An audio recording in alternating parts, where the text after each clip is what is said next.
What up, what up? On Back to Basics today, we're going to talk about exponential growth and decay. Now, when something grows exponentially, it grows at a faster rate as time goes on. A constant rate would look something like this. An exponential rate would look something like that without the bumps and bruises using this terrible pen.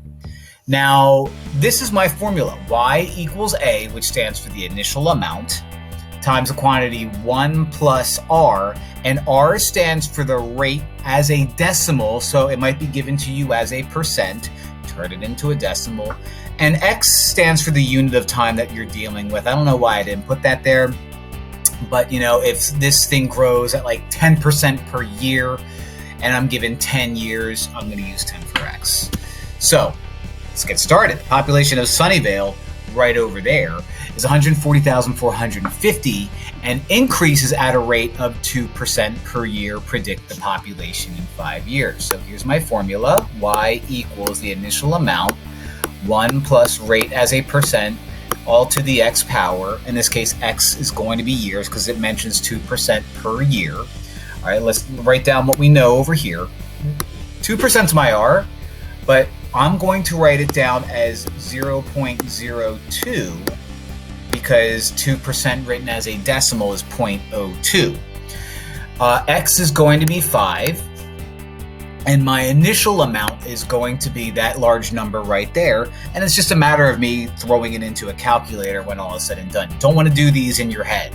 So Y equals the initial amount, which is 140,450, times the quantity 1 plus 0.02, all to the 5th power.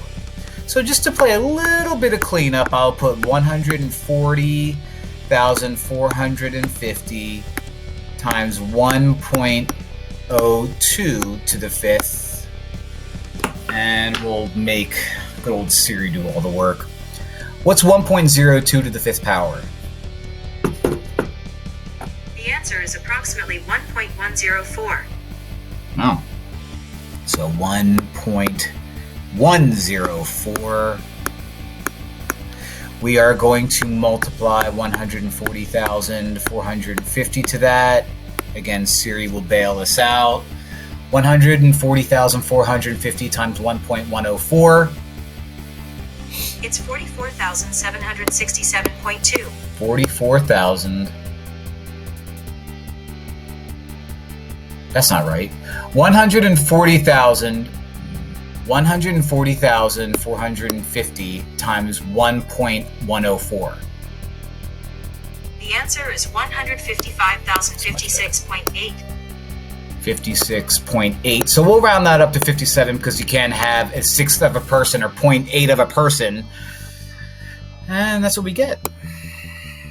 That's my population. Okay? Not bad. Not bad at all.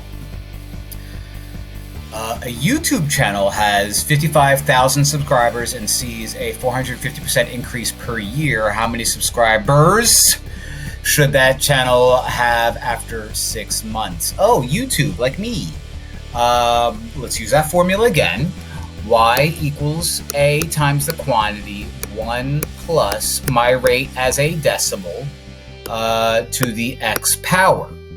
My initial amount is 550,000, so 55123, and that's my A. My rate is going to be 450%, so that's 4.50, because you move the decimal over twice. Here's the tricky part.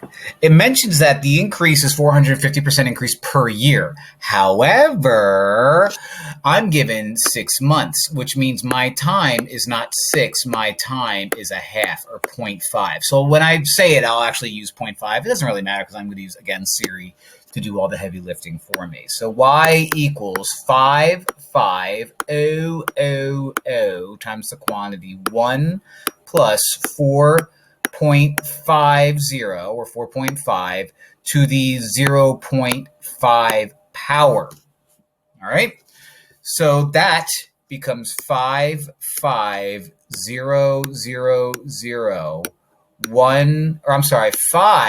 Oh my gosh, that looks awful. I don't like this marker. I don't like this pen. So I have 5.5 to the 0.5 power. So 5.5 to the 0.5 power is going to be a god-awful mess. What's 5.5 to the 0.5 power? Here's what I found. Wow. What's the square root of 5.5? What's the square root of 5.5? It's approximately 2.3452. 2.3452. If you're wondering, where did you get square root from? Anything to the half power can be written as square root. So I have 55,000. 55,000 times 2.3452. It's 128,986. And that's how many subscribers I should expect to have after 6 months. I like it. I wish it was me. It's not. All right, I traded pens. Hopefully this one works a little bit better than the one that I spent $17 on Amazon for. So, next guy is Exponential Decay. Exponential Decay is the same idea of exponential growth, but instead of exponential growth getting larger faster, decay gets smaller, slower. So regular decrease looks like that if it's constant. Okay, exponential decay is like the idea of I have a large amount and it gets smaller, but since every time I get smaller, I'm getting less to get rid of, and so it takes a lot longer to get rid of. So it's kind of like if I were to boil some hot water, right? And I start out with a gallon of water, and after I boil it for like a half an hour, I'm going to have half a gallon. Well, I'm not going to have zero if I boil it for another half hour. I'm going to have half of that and half of that. You keep taking half and half and half of things, and so things slow down at a much slower pace. So very similar to what we just dealt with. I have an initial amount. I do 1 minus r as a decimal, taken to the whatever time period power that I'm given. All right, so the exact same formula, but with the minus this time. So in this case, we can talk about a car depreciating. Depreciate is a fancy word for gets less in value. Okay, so a car loses its value by 20% per year. So my rate is going to be 20% written as a decimal, which is 0.2. I like this pen already. What is the value of a $32,000 car, A, after 7 years, X? So pretty basic. Okay, nothing fancy to worry about. No weird X's like I had last time. And you don't want to get me started on weird X's, am I right? Y equals my initial amount times the quantity, 1 minus my rate to the X power. Y equals my initial amount, 32,000. 1 minus my rate as a decimal, so 0.2, to the 7th power. Okay. I'd hit pause. Regular 0.8 to the 7th, 32K. 0.8. 0.8 to the 7th power.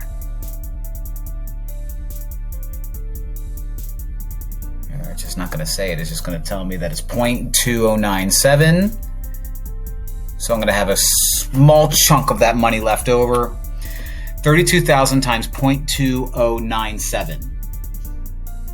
It's 6,710.4. So 6,710.4 equates to 40 cents with 6,000 some dollars. So my car is worth that much at the end of the day. Well, this video was a disaster, but I had fun because now we know how to deal with exponential growth and exponential decay. With my terrible handwriting using 2 different pens, both of which just don't work that well. Well, thanks for watching. I hope you had as much fun as I did, which wasn't a whole lot, but it really was. Like and subscribe. Bye.